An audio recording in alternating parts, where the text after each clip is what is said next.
we're now going to talk about Iran. We're going back to Iran. So we're going to start with this video. So sources, the Chiron says sources, Iran's military reconstituting faster than faster than expected. I wonder who their sources are, because maybe it's me, because I've been saying this the whole fucking time. I get so like, I mean, I guess maybe I do like doing the I told you so, I told you so racket. I mean, I don't really care that much, because I know these people have their job is not to like truly understand what is happening. But I've been saying from the beginning, Iran is not just like, does not only just like continue to have all of their missiles and all of their drones that they had at the beginning of the war. They are actively, like I said from the beginning, they are currently, I guarantee you, actively manufacturing them as well. Hegseth came out and said, nope, we destroyed all of their manufacturing capability. They are no longer able to make any more drones. They are no longer able to make any more missiles. And I said, that's bullshit. They have factories that are literally under mountains. Like, you could nuke it 5 times. You could nuke the mountain 5 times and you would not get to these factories. Like, they are still producing as we speak. And so that was what I had been saying the entire time.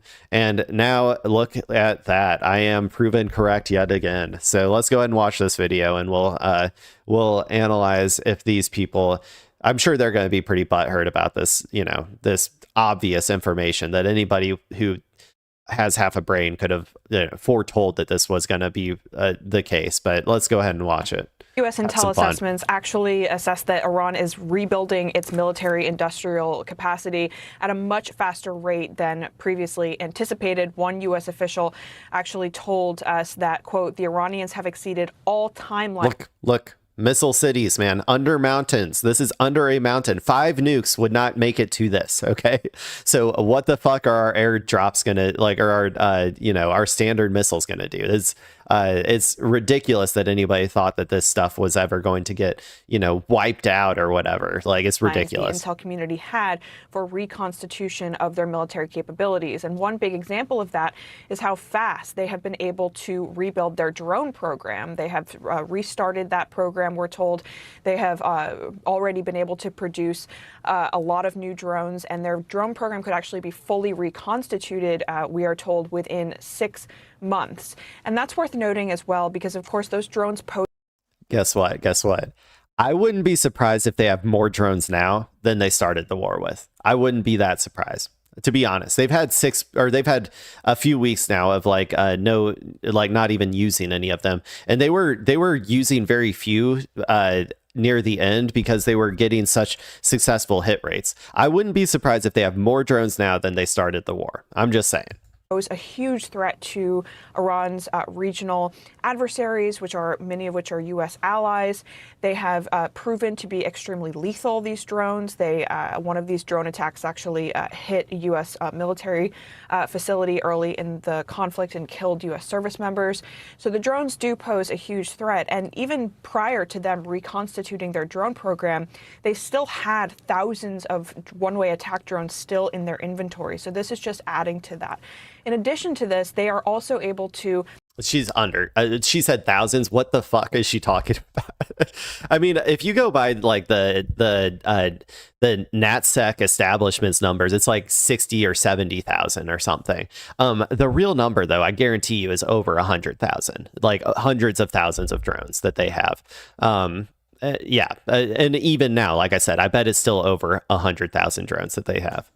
We are told rebuild, and they have been reconstituting their bombed out missile sites that the U.S. did attack, of course, throughout the course of the war, as well as with their missile launchers, many of which were buried underground, that they have now been able to dig out and produce more of.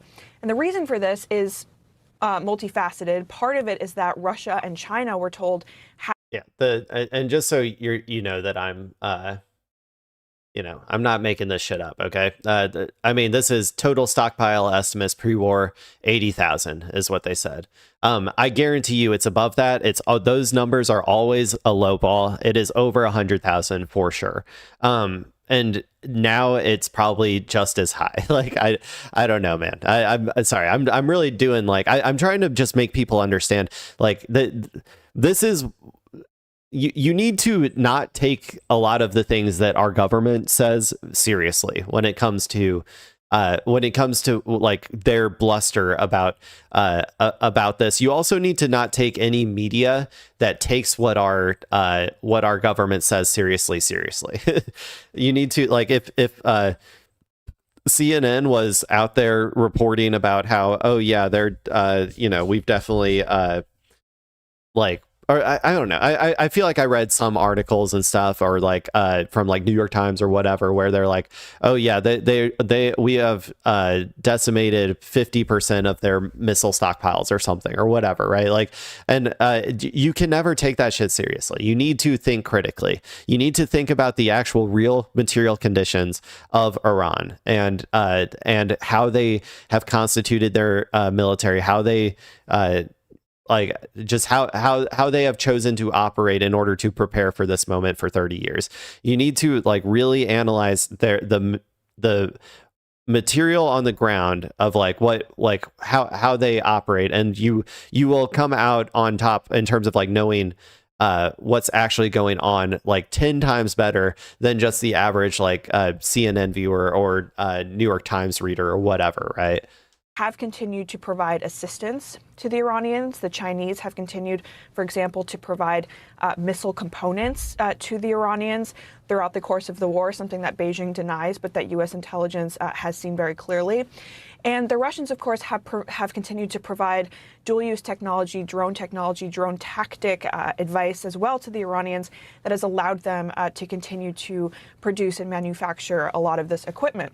So bottom line here is that while U.S. Central Command Chief Brad Cooper testified to lawmakers earlier this week that Iran's military industrial capacity will take them years to rebuild, in fact, it's only been set back by a matter of months, according to U.S. intel assessments.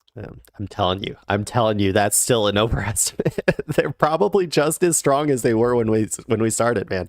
Or like they are probably all like I'm sure that they are, digging out a lot of facilities, a lot of the openings where they, like to the underground where they store all of this stuff. Like, I'm sure to some extent they were degraded temporarily by some of our strikes. But like it's going to be less than that for them to be like fully at capacity again. They just have to dig them out again. And like I said, they've been producing the entire time throughout wartime. And so they probably have just as much as they started with. The reason Netanyahu is furious is because he knows Trump is going to walk away. And Israel will be in more danger. That's the end of the Abraham Accords. And Israel is going to be in more danger than ever before because Trump doesn't have the stomach for it. It was a blunder to begin with. And it's the only choice is go in there. They aren't going to get the AGU. Dude, this dude, he's like, we must sacrifice all of our 18 to 25-year-old men for the great nation state of Israel. We must throw them all into the meat grinder. We must do it. It is unpatriotic, or like it is anti-Semitic to not kill as many of our corn-fed white boys in the Midwest, like throwing them all, like shooting them all overseas to Iran to go die in the meat grinder. It's anti-Semitic if you think differently. How can you say that Israel is fearing? In there, how they aren't can you going to say get that, the AGU. though? How can you say that Israel is fearing of a basically rebounding Iran when it's a shell? Because they're watching it happen right now. It's a shell of its former self. What are you Cope. This lady is Cope maxing, dude. Iran is, I've said it before, I'll say it again. Iran is officially the regional power. They are. They have proven it already. They are the regional power. Israel cannot defeat Iran. No way, no how. Iran has like completely symmetric, like not asymmetric, completely symmetric capabilities when it comes to fighting back against Israel. Iran has more, like something better than a nuke, the Strait of Hormuz. Like they have 20% of the world's oil at a choke point. Iran is essentially the regional hegemon at this point, and Israel can't do fucking anything about it. So I'm just saying, like, this is like a bunch of cope from this lady. If she thinks that Iran is like in any way in a weakened position at this point, that is ridiculous. talking What about? intel- Don't take what it from intel Trump. gives you that? Don't take It it has from nothing to do with Trump. Trump. Take it from the commander of CENTCOM, Admiral Cooper, who testified to doubt the report that we're talking about right now because it's provided by I'm a not lot of these talking about stuff sources. that got blown up. Facts on the I'm not talking ground about show stuff us that Trump has Hope harder, bitch. We'll see what happens at the end of this war, man. I'm telling you, I'm pretty sure I'm going to be right. Like, I'm pretty sure I'm going to be right. Iran will be the regional hegemon. Iran will have the Strait of Hormuz tolled and will be making lots of money off of it. A bunch of America's military bases are probably going to sit empty for a while, if not indefinitely, as America is hesitant to, or like as these Gulf states are hesitant to allow them back onto their soil. I think that Iran will stick also to the claim, or like the necessity for Israel to pull out of Lebanon. Like, I think that will also have to happen. Iran will just, like I said, de facto be the regional hegemon. That you can come back and tell me I'm stupid later if I'm wrong, but the only thing that Iran might do is they might concede on some of the nuclear stuff, potentially, maybe, if they honestly, if they feel like it at this point. been lying Okay, hang the entire time. hang on. Before The we go to Navy that, was 50 years old and I want to Air play a Force clip. is I want to play a gone. clip. Caroline mentioned Brad Cooper. This is what he said on Tuesday. Oh, there it is. Operation Epic Fury significantly degraded Iran's ballistic missiles and drones while destroying 90% of their defense industrial base, ensuring that Iran cannot reconstitute for years. Nope. Okay, so that is what you're referring to. Oh my and that's God. what we're hearing from Admiral Brad Cooper. Anyone who buys any of that shit, man, like, if you're taking any information from the military, from Hegseth, from Trump, like any of the people who are literally going out there to spew propaganda, like that is their role, is to go out there and spew propaganda, and you take it at face value, I'm sorry to tell you, but you might be an idiot. I'm sorry. Who is the commander of U.S. Central Command. But this reporting that CNN has from intelligence officials and U.S. officials saying that the Iranians have exceeded all timelines and are, in fact, rebuilding. Well, of course they're going to rebuild. That's what, I mean, why would they not try? But I do think it's interesting you act like this is a massive failure blunder, because you said they're in control. The top level guys are all dead, so they're not in control. You're talking about the regime. Hold on. Ask the Iranians if they've had regime change. They The haven't. second level, they're all dead, so they're not in charge of anything. So you got The third level has been. You did it. You did it. Regime change. You did two regime changes in like in a week. Oh my God. Wow. We're all so impressed. We are all so impressed. Congratulations. You killed people and you got more hardliners in charge. We are incredibly impressed. Regime change, or like decapitation strikes, they have always worked, right? There's never once been a situation where they haven't worked. Am I right? Right, people? Been killed. Yeah, So that's a line. No, it's not. It's with all of those, so now we're at the fourth and the fifth level, and now we're you're still saying losing. this has been a disaster. Who It's controls not a the Strait of disaster. Hormuz? Again, I Who think the control- U.S. ask is the South clearly Koreans. letting this. Ask the Japanese. So you Who think that controls the Iran is Strait in of Hormuz? charge of everything over there, and we're Yes. somehow Who's losers doing because you don't like deals Donald with Trump? Tehran? Who's doing Are they deals? doing deals? Are they having conversations? There's a big difference. They're desperate because they This is cut off their the oil for part that months. makes me laugh about there's so much oil over there right now that is held back. They're desperate to sell in that part of the world because of what's happening in the Strait, number one. So they're not in control, because they were. That would be Oh my God. That would be Dude, these people, they cope too hard. I can't take it, man. I can't take it. I think I'm gonna have to. I'll finish this, like, this guy just inhaling cope, like Bane's like mask on his face right now, man. I'll let this one finish off for a little bit, but I'm gonna have to move on. These people, I can't take the amount of cope they're doing. because they're desperate to get rid of capacity. They're trying to do anything to get some cash coming in. And if everything is in control the way you are, you don't have to do side deals. You would just have it open and flow like it was before the war. It's like a toll But that's the point about the president. The president made it clear. Iran is not going to get a nuclear weapon. That's number one. How is he going to ensure that? Number two. How is he going to ensure that? Said he's made Inspections? As long as he's president of the United States of America, I have no doubt if Where's he needs the to bomb them HEU? again, Where's he's the highly going to enriched bomb uranium them right again. now?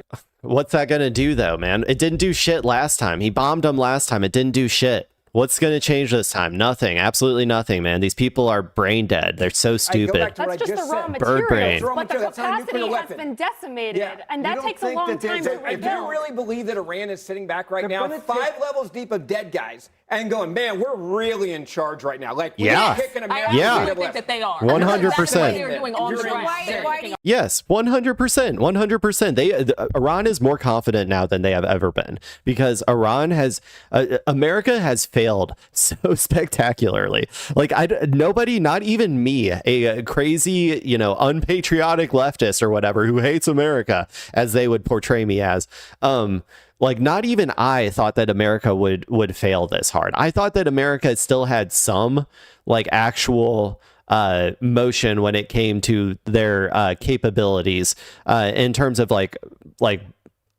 bombing and like airstrikes and like I don't know. I thought, I guess maybe I underestimated how resilient Iran would be, but like at this point I am just like amazed. I am amazed at how I thought America would be able to like protect its Gulf allies and stuff too, like to some extent.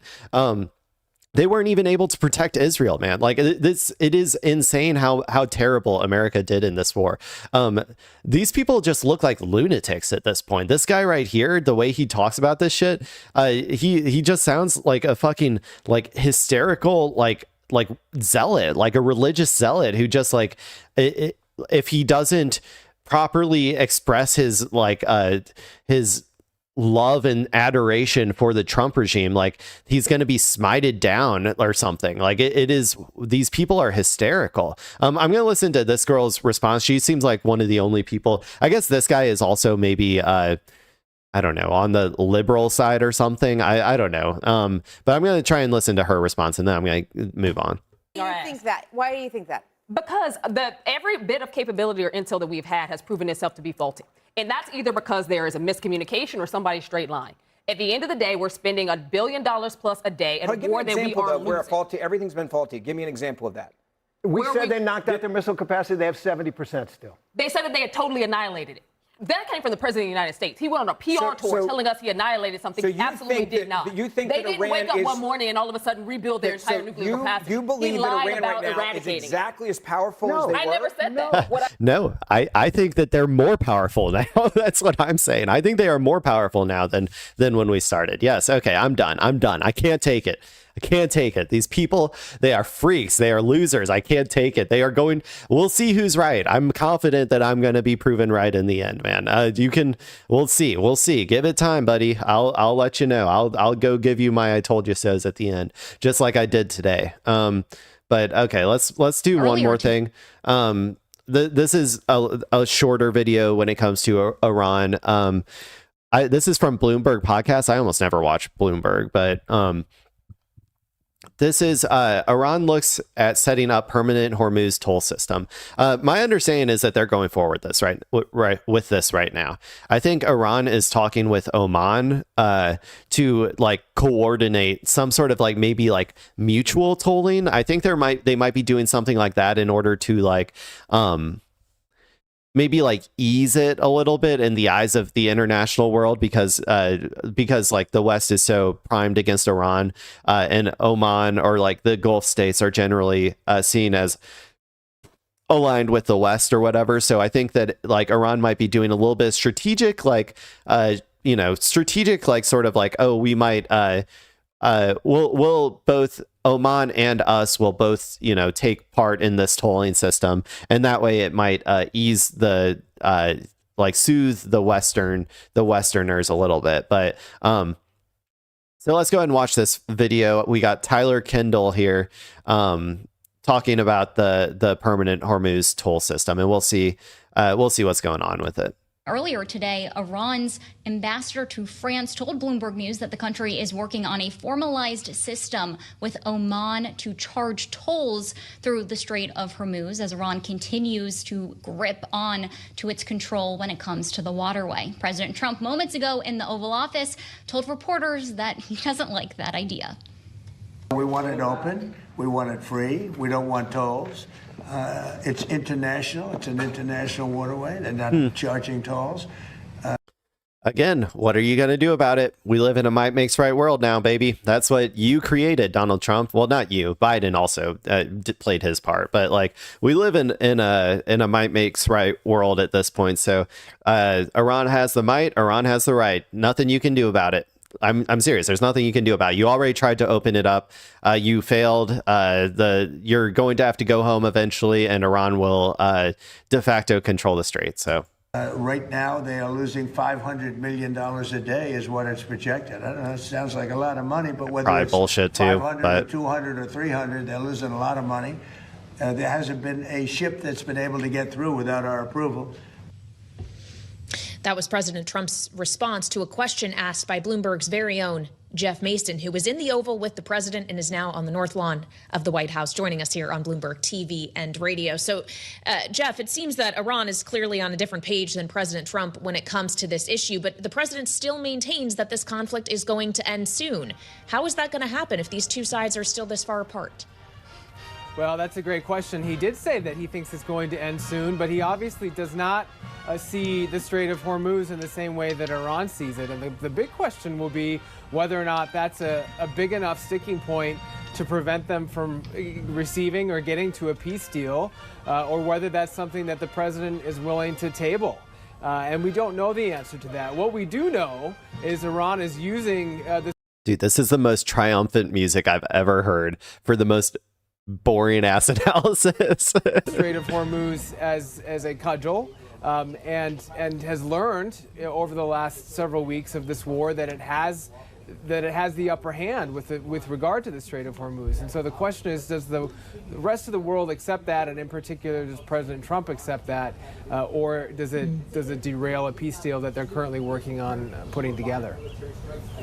If you're joining us on Bloomberg Television, you can see the honor guard behind Jeff Mason on the White House North Lawn as President Trump gets ready to participate in an ambassador credentialing ceremony. That's also why you're hearing those horns blare there. It's a very busy day at the White House, Jeff. I also want to ask you about another sticking point that we know has come up in the negotiations, including the stockpile of already highly enriched uranium. I know that you brought this up in the Oval Office. Where does President Trump stand on how critical that is for a deal? And what do we know about how the U.S. is eyeing either retrieving or retracting that enriched material? Yeah, Tyler, it certainly is another one of those sticking points. And I did ask the president about that, whether or not Iran can hold on to that stockpile. And he said no, that they would that would have to be taken out of the country. But he did not give details as to how that would be done. Yeah, how? And how? Iran, That's the most important part, is how. What are you going to do, man? What are you going to do? Let's read some comments real quick. You might say it's like they are charging a tariff to use the strait. Okay. Good old tariff jab. Cracks me up that a lot of MAGA posters gripe about Iran closing the strait, but believe Trump and Hegseth claims they control the strait. Yeah, that is pretty funny. So Iran wants to charge those who commercially use the Strait of Hormuz. To me, that sounds a lot like a tariff. And according to the president of the United States, tariffs are good. These people are tariff posting a lot. Iran flipped the nuclear conversation to strictly the Strait of Hormuz. Talk about masters of the art of the deal. Man,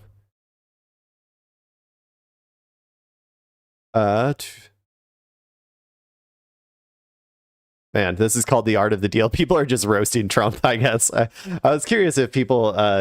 if there would be people who were like upset about this or something, but it sounds like nobody gives a shit, dude, which is crazy, man. This war is so unpopular already that like Americans are just like, yeah, the great nation state of Iran, please let the international Islamic Caliphate rise up and protect the great nation state of Iran from our pedo billionaires. It's crazy. I love it, man. People are, I don't know. I think to some extent, most Americans are just like selfish and only, you know, they don't like what their own personal material impact by this war is. I don't think there's a whole lot of people who are just ideologically committed to like stopping our pedo billionaires from marauding from country to country and killing as many school children as they possibly can. I honestly don't think there's that many people who are like, who really are ideologically committed to that. I wish there were more. But yeah. Okay. Well, there we go. Sounds like there's going to be a tolling system. It sounds like they're formalizing it even during wartime right now. And like I said before, nothing America can do about it. We already tried and we failed.